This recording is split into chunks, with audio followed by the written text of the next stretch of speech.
जब हमारे नबी के दादा का इंतकाल हुआ तो उनके आखिरी अल्फाज क्या थे और फिर नन्हे मोहम्मद की परवरिश किसने की, चलिए जानते हैं।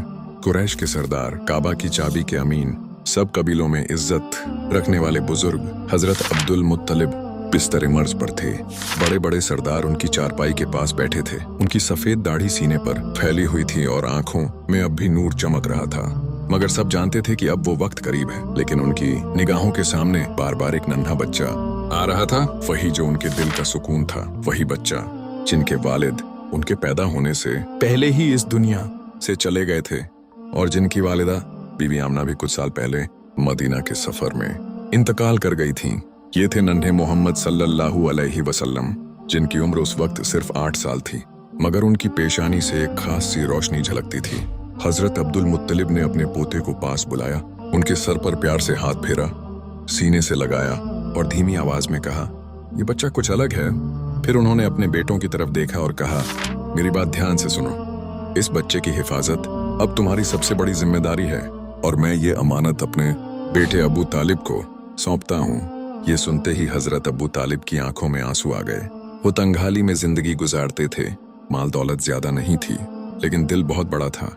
उन्होंने कहा, अब्बा जान आप बेफिक्र रहें, मैं इस बच्चे की हिफाजत अपनी जान से भी ज्यादा करूंगा। कुछ ही दिनों बाद वो घड़ी आ गई जब मक्का वालों ने एक और बड़ा गम देखा। हजरत अब्दुल मुत्तलिब का इंतकाल हो गया।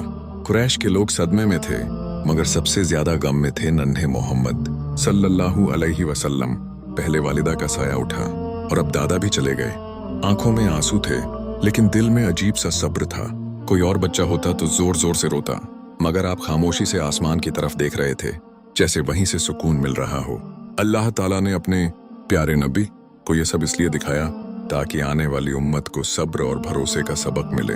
अबू तालिब ने उस दिन से नबी पाक सल्लल्लाहु अलैहि वसल्लम को अपने घर में ऐसे रखा जैसे वो उनके बच्चों का ताज हों। घर छोटा था, खाने में अक्सर कमी रहती थी, मगर जब भी नबी पाक साथ बैठते बरकत उतर आती। एक मशहूर वाकया है, एक दिन घर में बहुत थोड़ा खाना था, इतना कि 2-3 लोग ही खा सकते थे। घर वालों ने कहा, आज तो बच्चे भूखे रह जाएंगे। मगर अब्बू तालिब ने नन्हे मोहम्मद को पास बैठाया और कहा, बेटा तुम भी हमारे साथ खाओ। जैसे ही आपने बिस्मिल्लाह पढ़कर खाना शुरू किया, वो थोड़ा सा खाना बढ़ने लगा। सबने खाया, बच्चों ने भी, घर वालों ने भी, और सबका पेट भर गया। लेकिन फिर भी खाना बचा रहा। ये है मेरे नबी की बरकत, जहाँ थोड़ी सी नेमत में पूरा घर भर जाता है। सुभान अल्लाह। जो लोग नबी पाक से सच्ची मोहब्बत करते हैं, कमेंट में सुभान अल्लाह जरूर लिखें और अगले पार्ट के लिए सब्सक्राइब जरूर करें।